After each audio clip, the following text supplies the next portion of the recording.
ایک واقعہ سناتا ہوں. آپ کی مجلس لگی ہوئی تھی، ایک بدو یعنی دیہات اونٹ پہ جا رہا تھا. عرب جاہلیت میں گو کھاتے تھے، تو اس نے ایک ماری ہوئی تھی اور اس کو لے جا رہا تھا. وہ کہنے لگا یہ کون ہے؟ تو لوگوں نے کہا یہ وہ ہیں جو کہتے ہیں میں نبی ہوں. تو اس نے اپنے اونٹ کو موڑا، گوہ کو رسی سے کھولا، مری ہوئی تھی، اور آپ کے سامنے ایسے پھینک. کہنے لگا یہ تجھے کہہ دینا تو اللہ کا نبی ہے تو تجھے مان جاؤں گا.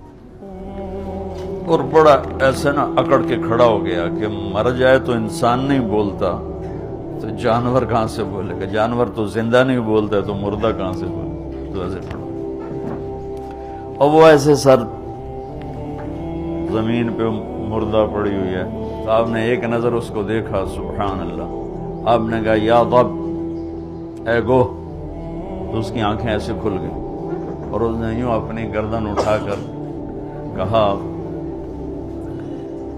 اتنے زور سے بولی کہ پوری مجلس میں آواز پھیل رہی تھی. اس نے کہا لبیک وسعدیک یا زین من وافا یوم القیامہ. اس نے کہا میں حاضر، لبیک میں حاضر، سعدیک میں حاضر، میرا بخت جاگ اٹھا، آج مجھے دو جہان کے سردار نے بلایا ہے. آپ کو ٹائٹل کیا دیا وہ بتانا چاہتا. یا رسول اللہ نہیں کہا اس نے. سبحان اللہ. قرآن بھی بتاتا ہے اور میرے نبی بھی بتاتے ہیں قیامت کا دن بڑا خوفناک ہے.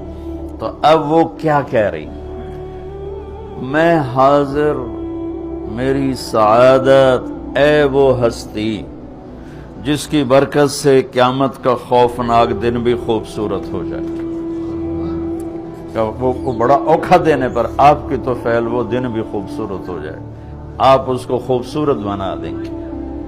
تو بدو نے ایسے آنکھیں ذرا جھپکا کے دیکھا بھی ایک ہی ہو رہا ہے. آپ نے اسے فرمایا من تعبد، کس کی بندگی کرتی ہو؟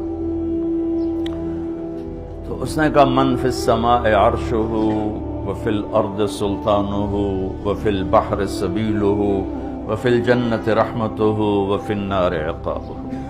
اس نے کہا یا رسول اللہ، جس کا عرش آسمانوں پر ہے، جس کی حکومت زمینوں پر ہے، جس کے راستے پانیوں میں ہیں، جس کی رحمت جنت میں ہے، جس کا عذاب دوزخ میں ہے، وہ میرا رب ہے، میں اس کی بندگی کرتی ہوں. آپ نے فرمایا من انا، میں کون ہوں؟ میں کون ہوں؟ بدو نے کہا تھا نا یہ کہے گی تو مانوں. من انا، میرے بارے میں کیا کہتی ہو، میں کون ہوں؟ تو اس نے کہا انت رسول رب العالمین، آپ رب العالمین کے رسول ہیں. اور قربان جاؤں، اس کو بھی پتا تھا کہ صرف رسول ماننے سے ایمان پورا نہیں ہوتا، وخاتم النبیین، اور آپ آخری نبی ہیں، آپ کے بعد کوئی نبی نہیں ہے. مہر لگائی ختم نبوت کی گوہ نے، وہ بھی مری ہوئی. پھر اس نے آگے فتویٰ دیا قد افلح من صدقک وقد خاب من کذبک.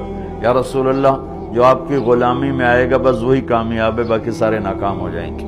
اور پھر وہی مردہ گو. تو آپ نے فرمایا اب کیا کہتے؟ کہتا گو تیرا کلمہ پڑھ گئی، میں کہ میں نے پڑھا، مجھے پڑھا دے کل.